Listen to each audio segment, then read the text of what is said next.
நண்பர்களே, இன்றைக்கி ஆஃபீஸ்லேருந்து கிளம்பியாச்சு சீக்கிரமாகவே. ஃப்ரைடே.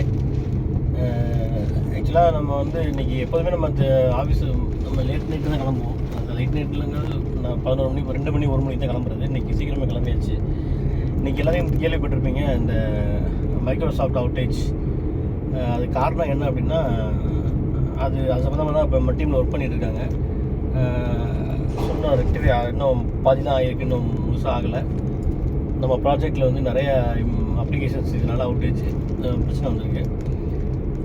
அதுக்கு என்ன அது என்ன இஷ்யூங்கிறத கொஞ்சம் ஷார்ட்டாக ரொம்ப சாதாரணமாக புரியுற மாதிரி சொல்கிறேன். நைட்டில் போகிற மாதிரி தள்ளுன்னு போயிடக்கூடாது. நைட்டு 2 மணிக்கு பிரேக் போட்டிருக்கணும், படுத்துவோம். அது என்ன இஷ்யூனா, க்ரௌட் ஸ்ட்ரைக். மைக்ரோசாஃப்ட் ஓஎஸில் க்ரௌட் ஸ்ட்ரைக்கிற ஒரு அப்ளிகேஷன். அந்த க்ரௌட் ஸ்ட்ரைக்ங்கிறது ஆன்டிவைரஸ். நிறைய ஆன்டிவைரஸ் இருக்குது, சின்ன சின்ன ஆன்டிவைரஸ்லாம் இருக்குது. அந்த க்ரௌட் ஸ்ட்ரைக்கிற ஆன்டிவைரஸ் பொதுவாக வந்து கார்ப்பரேட் லெவலில், அதாவது பெரிய பெரிய நிறுவனங்களில் மட்டும்தான் யூஸ் பண்ணுவாங்க. நீங்கள் நம்ம சிங்கிள் லேப்டாப் டெஸ்க்டாப் வீட்டில் அவங்கெல்லாம் வந்து நம்ம போட்டுருந்தது பார்த்துக்க மாட்டீங்க. காஸ்பர் ஸ்கை விளம்பரம்லாம் பார்த்துருப்பீங்களா? அதே மாதிரி இது ஒரு ஆன்டிவைரஸ் தான். அவங்களோட நோக்கமே வந்து கார்ப்பரேட் லெவல் தான். ஸோ அதனால் வந்து இந்த சிங்கிள் யூஸருக்குலாம் வராது. அது அந்த சிமெண்டெக்லாம் பார்த்துருப்போம். முன்னாடி சிமெண்டெக் வந்து எண்ட் யூஸருக்கு இருந்துச்சு, கார்ப்பரேட்லேயே இருந்துச்சு. இப்போ சிமெண்டெக் வந்து அவ்வளோவா யாரும் யூஸ் பண்ணுறதில்ல. இப்போ வந்து இது க்ரௌட் ஸ்ட்ரைக் யூஸ் பண்ணுறாங்க. இப்போ நம்ம நிறைய பார்த்துருக்கோம், க்ரௌட் ஸ்ட்ரைக் ஒர்க் பண்ணிகிட்ருக்கு. மைக்ரோசாஃப்ட் இதுக்கான சொல்யூஷனுக்காக ஒர்க் பண்ணிட்டுருக்காங்க. அப்படி இப்படின்ட்டு சொல்யூஷன்லாம் அப்பயே கொடுத்துட்டாங்க. என்ன இஷ்யூ, எப்போ இஷ்யூ வந்துச்சோ அடுத்த ஒரு ஒன் ஹவரில் இப்போ இஷ்யூக்கான இது வந்துடுச்சு, எதனால் வந்துச்சு, அது என்ன பண்ணணுன்ட்டு. ஆனால் அது வந்து ஒரு சாதாரணமாக ரெக்டிஃபை பண்ண முடியாத மாதிரி ஒரு பிரச்சனை. அது சர்வர் என்ன பண்ணால் அவங்க வந்து வியாழக்கிழமை நைட்டு ஒரு அப்டேட் கொடுத்துருக்காங்க. அது யூஸ்வலாக எல்லா ஆன்டிவைரஸ் சர்வர்லேருந்துமே வரும் அந்த அப்டேட்டு. அதுக்கு தான் நம்ம அந்த ஆன்டிவைரஸ் சர்வர் வாங்கி வச்சுருக்கோம். அவங்க வந்து அந்த அப்டேட் பண்ணிகிட்டே இருப்பாங்க. ஏன்னா புதுசாக வர்ற த்ரெட்ஸுக்கு சொல்யூஷன் கொடுக்குற மாதிரி. அந்த தேர்ஸ்டே நைட்டு, அதாவது அவங்க யூஎஸ் டைமுக்கு தேர்ஸ்டே நைட்டு வந்த அப்டேட் என்ன அப்படின்னா, நமக்கு வந்து வெள்ளிக்கிழமை காலையில் அந்த எஃபெக்ட் ஆனிச்சு. அந்த அப்டேட் பண்ணதுனால அங்கே அந்த க்ரௌட் ஸ்ட்ரைக் கனெக்ட் பண்ணியிருக்கிற எல்லா சிஸ்டத்துலேயுமே அது வந்து இம்பேக்ட் ஏற்படுத்திடுச்சு. என்ன ஆச்சுன்னா, முக்கியமான ஒரு ஃபைல் வந்து டெலிட் ஆகிடுச்சு, இல்லை மாடிஃபை ஆகிடுச்சு.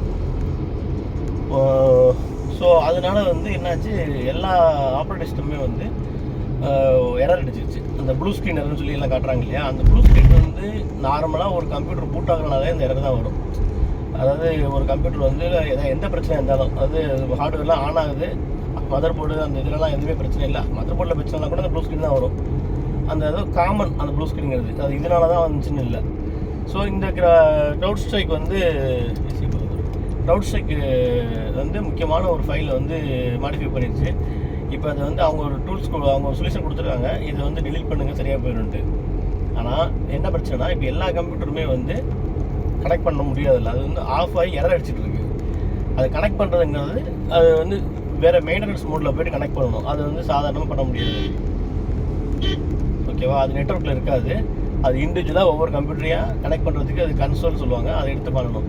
அது வந்து 1-2 கம்ப்யூட்டருங்கிறது ஈஸியாக பண்ணிடலாம். ஒரு மாதம் இருக்குது 2000 கம்ப்யூட்டர் 1000 கம்ப்யூட்டர் 2000 கம்ப்யூட்டர் இருக்கிற இடத்துல என்வரான்மெண்ட்டில் எல்லா கன்சோலும் எடுத்து பண்ணுறதுங்கிறது கொஞ்சம் சேலஞ்சான விஷயம். அதில் நிறையா ப்ராக்டிக்கல் இஷ்யூ இருக்குது.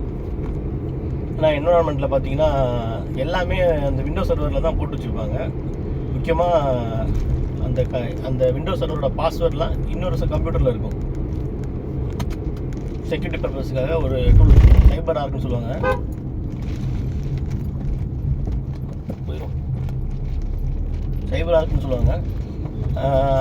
ஃபார் எக்ஸாம்பிள், ஏன்னா இப்போது பெரிய பெரிய ஆர்கனைசேஷன்லாம் வந்து பாஸ்வேர்டு, ஒரு கம்ப்யூட்டருக்கு பாஸ்வேர்டு இருக்கும் இல்லையா, சாதாரணமாக நம்ம கம்ப்யூட்டர்ஸை பாஸ்வேர்டு செட் பண்ணுறோம். அது மாதிரி நம்ம ஆர்கனைசேஷனில் பாஸ்வேர்டெலாம் செட் பண்ண முடியாது, நம்மளால் வச்சுக்க முடியாது. அது செட் பண்ணுறதுக்கு அந்த பாஸ்வேர்டெலாம் வந்து நம்ம ஈஸியாக நம்ம பேர்லாம் வச்சுக்க முடியாது. ஏன்னா ஒரு 18 கேரக்டர் அது கண்டிஷன்ஸ்லாம் இருக்குது. அது இத்தனை ஜென்ரேஷன் அந்த மாதிரி பாஸ்வேர்டு தான் போட்டு நம்ம லாகின் பண்ணணும். அந்த பாஸ்வேர்டை வந்து இன்னொரு கம்ப்யூட்டர் கொடுக்கும். இன்னொரு கம்ப்யூட்டரில் போட்டோம்னா இந்த பாஸ்வேர்டுக்கான இதை கொடுக்கும். அதை வச்சு தான் டெய்லியுமே கனெக்ட் பண்ணுவோம்.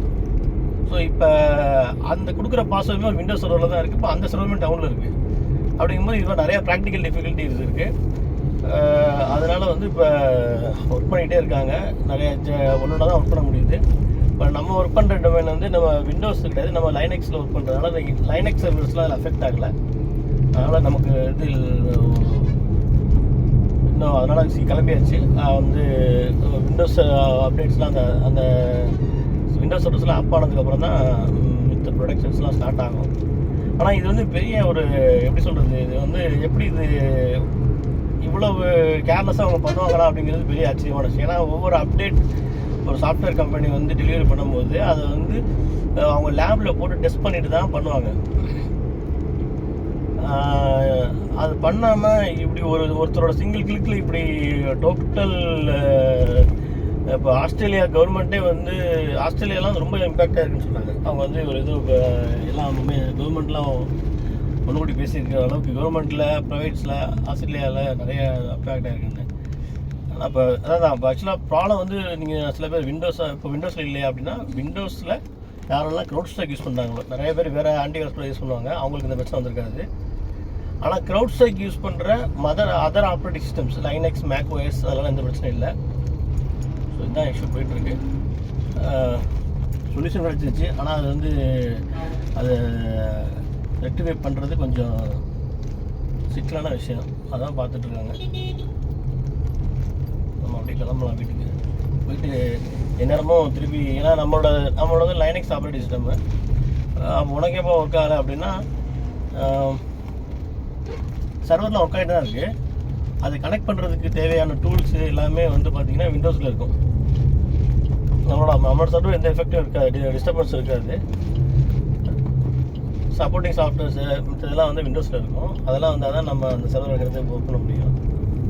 ஸோ எந்நேரம் கால் பண்ணுவாங்க திருப்பி நம்ம, ஏன்னா அதெல்லாம் ஒர்க் ஆகுதா மறுபடியும் செக் பண்ணணும். மறுபடியும் ஒரு ½ அன் ஹவர் 1 ஹவர் அவுட்டேஜ்னாலே ரொம்ப பெரிய லெவலில் பேசுவாங்க. ஆனால் இப்போ பொறுத்த வரைக்கும் வந்து யூஎஸ் கிளைண்ட்டுக்கெலாம் வந்து ஆஃப் ஷோருங்கிறதுனால அவ்வளோ இம்பேக்ட் இருக்காது. இனிமேல் இப்போ ஸ்டார்ட்டாக இருக்கும் மணி இப்போ 10 மணி ஆச்சு, 11 மணி ஆச்சு நம்ம டைமுக்கு தான். இங்கே எப்படியும் பிஸ்னஸ் டைப் ஸ்டார்ட் ஆகிருக்கும். ப்ராப்ளம் ரைஸ் பண்ணுவாங்க. ஆனால் அதுக்கு ப்ராப்ளம் வந்து இப்போ எந்த நிறுவனம் தான், க்ரௌட்ஸ்ட்ரைக் நிறுவனம் தான் பொறுப்பு. க்ரௌட்ஸ்ட்ரைக், மைக்ரோசாஃப்ட் 2 தான் பொறுப்பு. மைக்ரோசாஃப்ட்டும் பொறுப்பு தான். ஏன்னா வந்து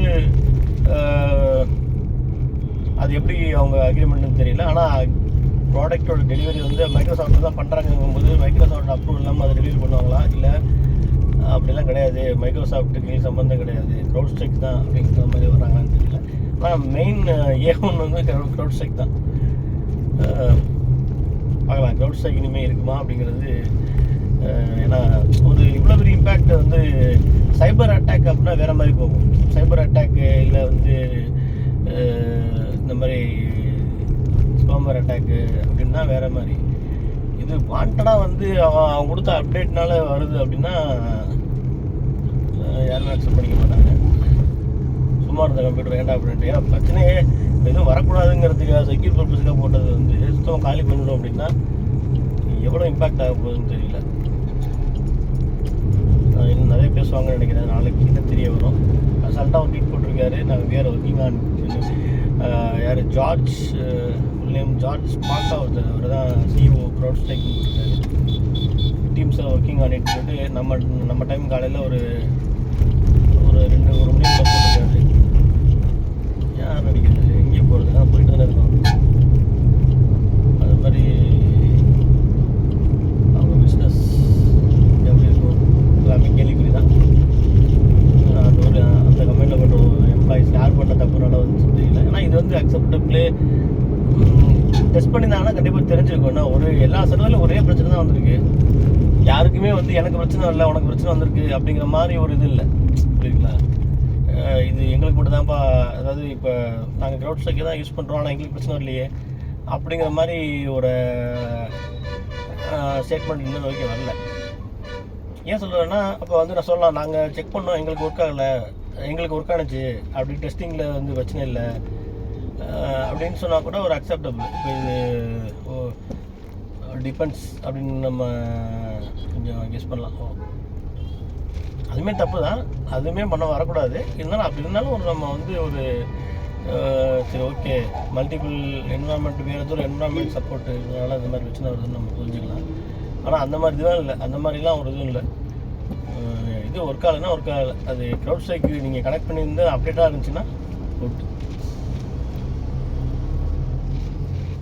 இப்போ அந்த ஏர்போர்ட்டிலலாம் வந்து சொல்கிறாங்க ஏன்னா அதெல்லாம் வந்து இப்போ அந்த டெஸ்கில் பில்லிங் போகிற மிஷின், அந்த கவுண்டரில் இருக்கிற பில்லிங் மிஷினாக விண்டோஸில் தான் இருக்கும் முக்கியமாக. அதனால டவுனு அவங்களுமே விண்டோஸ்லேயே இது போட்டிருக்காங்கன்னா அவங்களும் சர்வர்லேயே தான் போட்டிருப்பாங்க. பார்க்கலாம். டிராஃபிக் மழை தூரிக்கிட்டே தான் இருக்குது. போட்ட அவ்வளோ தான் வரும் போயிடுது.